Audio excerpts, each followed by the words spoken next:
Бұл Алматының іргесіндегі Ашшаян өсіретін ферма. Биыл қаңтар айында ашылған. Бір қызығы, кәсіп иесі бастапқыда Ашшаян емес, жылыжай ашуды көздепті. Қала маңынан 1 гектар жер алып, тәжірибе алмасу үшін Голландияға аттаныпты. Бірақ Еуропада Ашшаян өсіретін акваферманы көріп, бизнес жоспары өзгерген. Әлемде теңіз өнімдері біз ойлағандай тек мұхиттан ауланбайды. 80% дәл осындай аквафермада өсіріледі. Оның ішінде ең кең тарағаны теңіз өнімдерінің патшайымы деп аталатын корольдік Ашшаян. Дәл осы суасты тіршілігін таңдаған алматылық фермер тыңнан түрен салып, бұрын соңды тмд аумағында қолданылмаған технологияны қолға алыпты.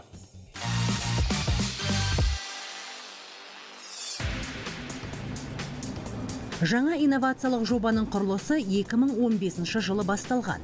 Девальвация, пандемия тағы басқа себеппен құрылыс 8 жылға созылды. Құны $2,5 миллион. Мемлекеттің жеңілдетілген несиесінің көмегімен ашылған. Қазір мынадай арнайы бассейндерде айына 2,5 тонна Ашшаян өсіріледі. По сути, на сегодняшний момент наша ферма занимается... Біздің ферма, былайша айтқанда, бордақымен айналысады. Таиландтан бір апталық шабақтар сатып аламыз. Оны өзіміздің фермада 4-5 ай бойы 30 граммдық тауарлы салмаққа жеткенше өсіреміз. Который составляет 20, 25, 30 грамм в течение 4-5 месяцев. Алайда еліміздің қатаң континенттік климатында Ашшаян өсіру оңай емес. Судың құрамын Үнді мұхитындағы сумен теңестірген. Ал теңіз тұзы Франциядан, шабағы Таиландтан, азығы Түркия мен Қытайдан әкелінеді. Ұшақпен 12 сағатта жеткізілмесе, оттегі жетпей шабақтар қырылып қалады. Бұған қоса құрамында минералдары бар бассейнде судың температурасы 38 градустан ауытқымауы тиіс. Толықтай автоматтандырылған нысанда микроклимат қатаң сақталу керек. Әрі 15 минут сайын суын тазартып, сағат сайын жем бермесе, ашыққан теңіз жәндіктерінің бірін-бірі жеп қоятын қасиеті тағы бар. Кроме этого, здесь применяется технология биореакторов, то есть когда... Біз биореактор технологиясын қолданамыз. Себебі Ашшаяндар тыныш суда өмір сүре алмайды. Оларға табиғи иірімге ұқсас орта керек.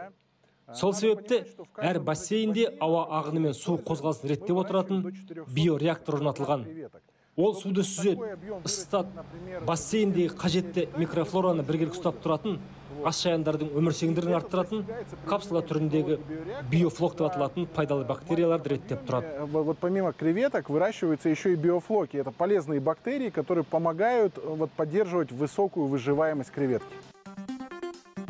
Бұл бизнестің экспорттық әлеуеті өте жоғары. Қоңсы елдерден сұраныс көп. Бірақ басты бағдар ішкі нарық. Себебі Алматының өзі жылына 250 тонна Ашшаян тұтынады екен. Если мы посмотрим на данные по импорту замороженной креветки... Қазақстанға жылына 900 тонна Ашшаян импортталады. Олардың барлығы бірдей мұздатылған. Ал біз жылына 40-45 тонна ғана өнім өндіреміз.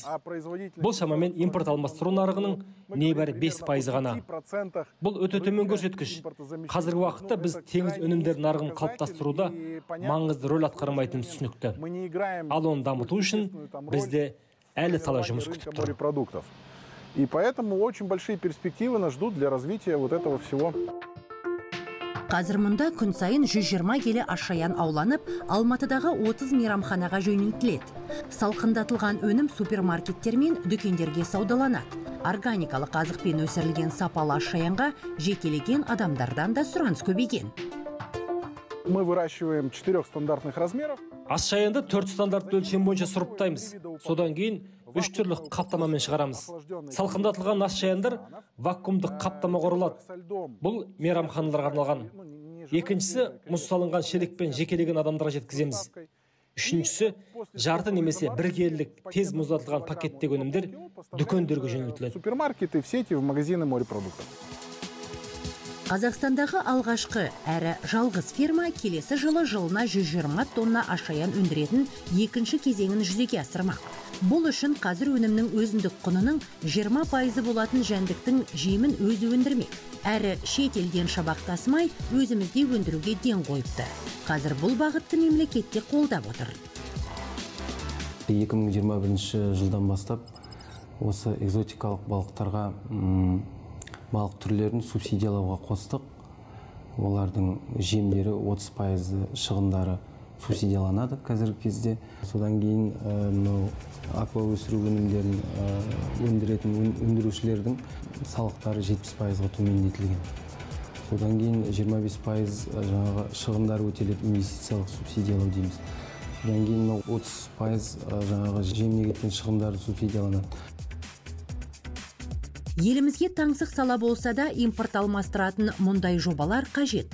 Экономикалық жағынан да маман даярлау жөнінен де маңызы зор. Акваферманы ашаян өсіруге маманданған экологтар даярлайтын ұстахана деуге болады.